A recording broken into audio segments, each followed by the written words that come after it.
Hello everyone, this is Kyle with Indiana Kayak Fishing Journal. So the last couple of weekends what I've been doing is I've actually been going out and targeting crappies on some of the upper Wabash reservoirs. So those reservoirs would be Jag or Roush Lake or Huntington Reservoir, Salamonie Lake, and Mississinawa Lake. So I've been out on those reservoirs targeting crappies. So what I'm going to do today is I'm going to show you the rig that I've been using. It's very, very simple. It's very, very easy to go catch these fish.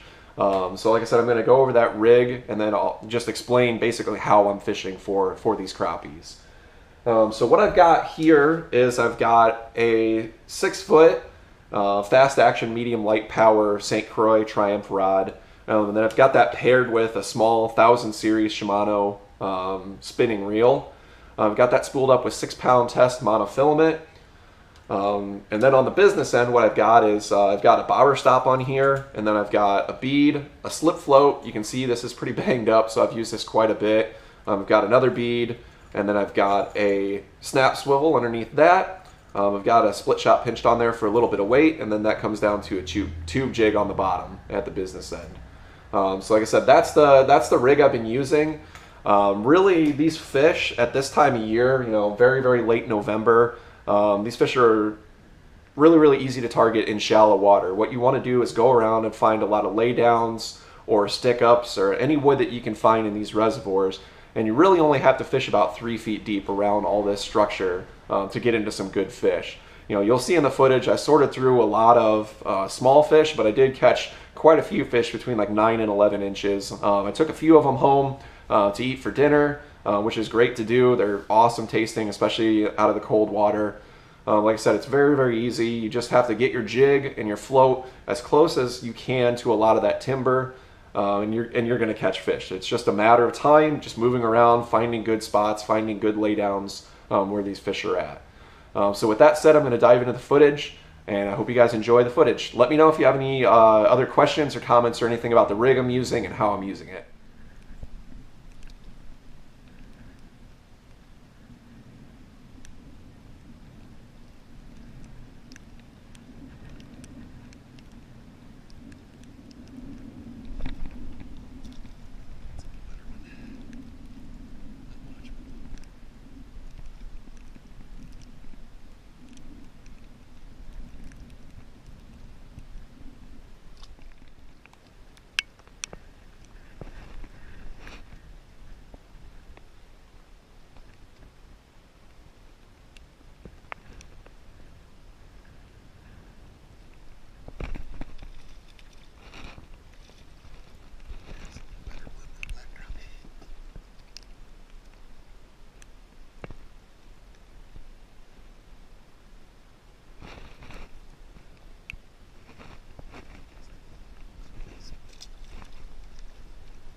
skip that tree for now.